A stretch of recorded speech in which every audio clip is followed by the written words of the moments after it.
If you've been losing weight but your belly is still the same, this video is for you. Because not all belly fat is the same. Some belly fat sits under the skin, and that's the fat that you can pinch, and they're known as subcutaneous fat. But there's another type of belly fat that is far more dangerous. It's hidden, it's deep, and it wraps around your organs. It is called visceral fat. And it is one of the biggest drivers of fatty liver, insulin resistant, type 2 diabetes, and heart disease, and even some cancers. As a doctor, one of the most common patterns I see is people thinking the problem is subcutaneous fat, and the fat that sits under your skin. But the real problem is the visceral fat, the fat surrounding your organs. Because you can look normal on the outside and still have high visceral fat on the inside. That is what we are going to be talking about today. So let's break this down simply. There are two types of belly fat. We have the subcutaneous fat and the visceral fat, which is the dangerous one you have to be aware of. Visceral fat is dangerous to your health because it is not just stored fat, it behaves like an organ. It releases inflammatory chemicals. It worsens insulin resistance. It also drives fatty liver. And this is why some people look normal or skinny fat, but their blood tests are a mess. You have high triglycerides, high fasting insulin, fatty liver on scan, high blood pressure. Now, here's something you need to know. You cannot spot reduced fat, and you cannot liposuction your visceral fat away, but you can reduce it quickly because visceral fat responds fast when your body enters the right metabolic state. In this video, I'm going to show you two major things: the foods and the drinks that shrink visceral fat, and the type of exercises that target visceral fat the fastest. And at the end of the video, I will give you a simple plan you can follow starting today. So make sure you watch till the end. 1. The 7 things I want you to consume regularly. Number 1, leafy greens and cruciferous vegetables. To reduce visceral fat, you need fiber. Leafy greens and cruciferous vegetables do 3 major things. They reduce glucose spikes after meals. They improve gut bacteria. They lower inflammation. And examples include spinach, we've got kale, broccoli, cabbage, and arugula. Now, I want you to aim for 1 to 2 cups daily. Number 2, blackberries and dark berries. A lot of people think fruit means sugar, but fruit is not the enemy. What you want to avoid is the added sugar, and we are going to get to that soon. Berries, especially blueberries, contain compounds called anthocyanins. These compounds improve insulin sensitivity, they reduce inflammation, they support gut bacteria. And this matters because insulin resistance is one of the biggest drivers of visceral fat.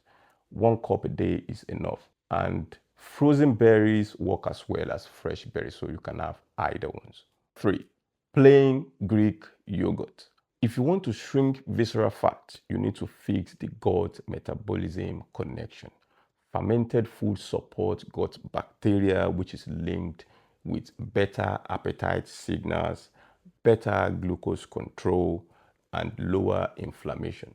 Greek yogurt is also powerful because it combines high protein, probiotics, low glycemic impact, which keeps you full, improves metabolic health, and reduces insulin spikes. But it must be plain and unsweetened. If you can't tolerate dairy, choose unsweetened plant yogurts with live cultures. Number 4, fatty fish. Visceral fat is inflammatory fat, so you must reduce inflammation. Fatty fish contains EPA and DHA, omega-3 fats that calm inflammation inside fat cells, improve insulin signaling, and support liver fat reduction.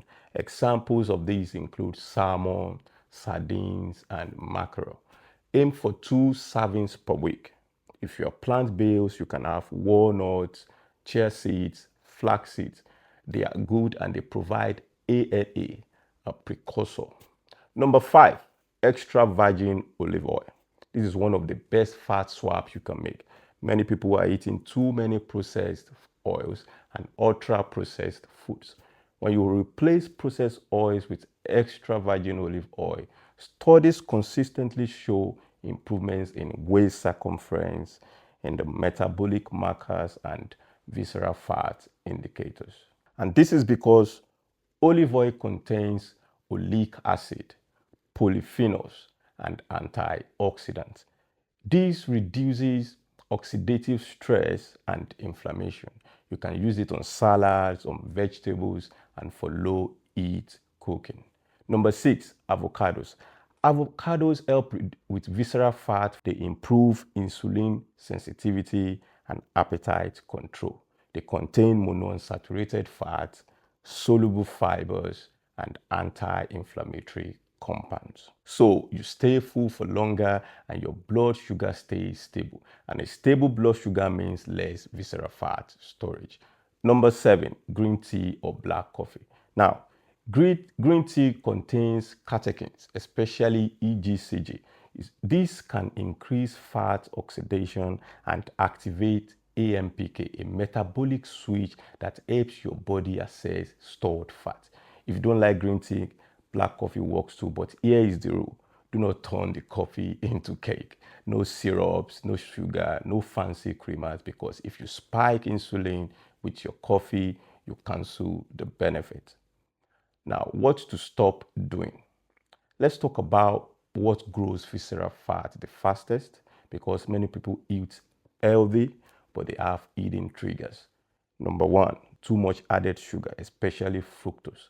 Added sugar is one of the fastest ways to worsen fatty liver and visceral fat, because fructose is processed in the liver, and when the liver is overloaded, it turns excess sugar into fat.